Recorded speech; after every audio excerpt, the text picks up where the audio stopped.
Welcome back to Movie Micah, everyone. It is now October, the month for watching horror movies, and before this month, I had never seen any of the classic Universal monster movies, so that's what I'm going to be doing.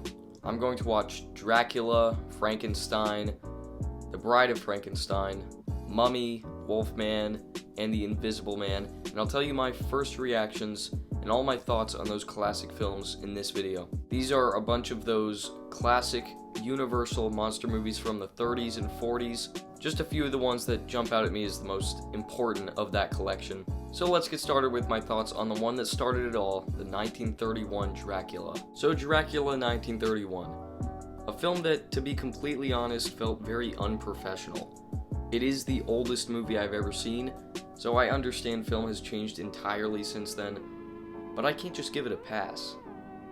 There's a lot that's iconic about this adaptation, especially the Dracula performance, but I couldn't take the film seriously.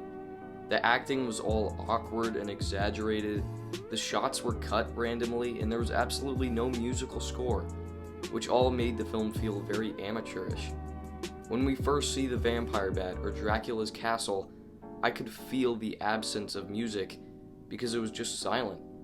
It absolutely needed some kind of eerie score to create any type of atmosphere, because I didn't feel it. The lack of music combined with the wacky acting made this an easy movie to make fun of, instead of it being taken as a quality classic. It was unintentionally funny, which was not a good thing. I also just didn't find the story to be engaging, so I was pretty disappointed by this one. I can only give it a 5 out of 10. Moving on to Frankenstein, made the same year, 1931. I anticipated liking this one more, and I absolutely did. I really enjoyed Frankenstein and was glad to see how much it improved on what Dracula did wrong to me. There weren't as many awkward cuts or empty feeling scenes, and it still didn't have music, but it didn't need it as much. I think the setting and the rest of the sound design made it have the right mood, even without music. The acting was much less distracting, so I could actually take the story seriously and get interested, and there's a lot more about this Frankenstein story that I find memorable compared to Dracula. It's about this scientist who creates a monster and then has to pay for it. Good themes, good characters, and a good plot. This is one I would absolutely recommend for anyone. It's a well-rounded film with just a few little mistakes along the way. 7 out of 10. Next is The Mummy from 1932. This, to me, was a complete forgettable throwaway of a film. Besides the opening when the mummy first comes back to life, there was nothing about the main story that I found worthwhile.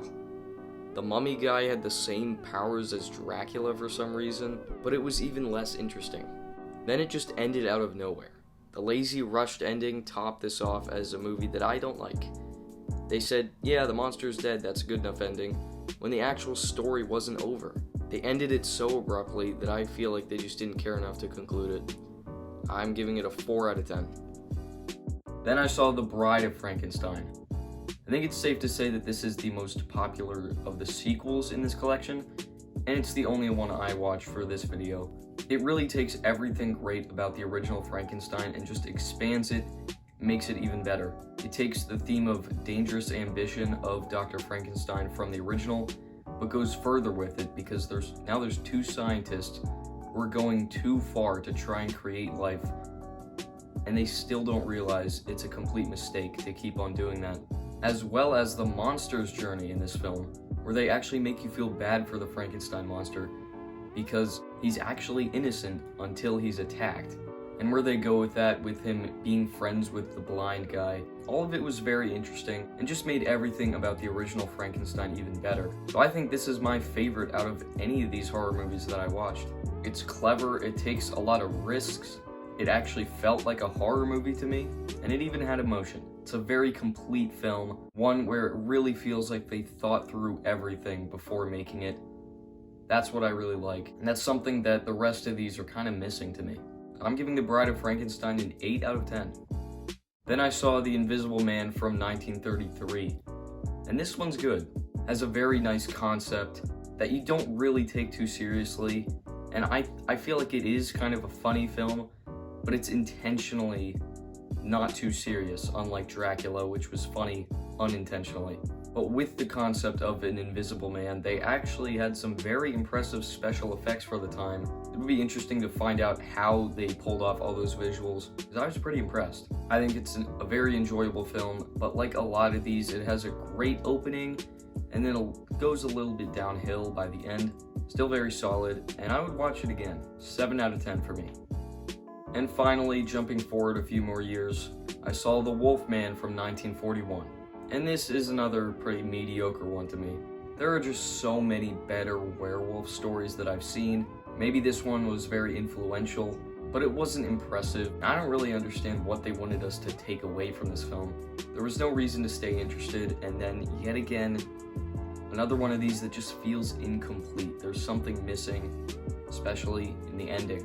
As this one was made a decade later than the first Dracula or Frankenstein, you can see they figured out how to make movies better. They learned a lot about filmmaking, so this one doesn't make any of those amateur mistakes, but it definitely still feels incomplete. I'm gonna give The Wolfman a 5 out of 10. So overall, I did enjoy going through all these movies. Some of them were very disappointing, some of them were very impressive. Here's my ranking of the 6 that I watched. Last place is definitely The Mummy, just not an enjoyable watch. In 5th place is The Wolfman. Like I just said, just feels incomplete. Number 4 is Dracula. I absolutely respect this film, but it truly isn't actually a well-made movie, in my opinion. In 3rd place is The Invisible Man, very enjoyable. 2nd place is Frankenstein, and number 1 is The Bride of Frankenstein. Both of those films have good horror and heart, good characters, things to think about, and it's just The Bride of Frankenstein pushes it all further. So that's my thoughts on all these classic horror movies. Comment if you think I should watch a bunch more of these, or if there's any other horror movies that I haven't seen that I should talk about on the channel. Thanks for watching. I'll see you in the next one.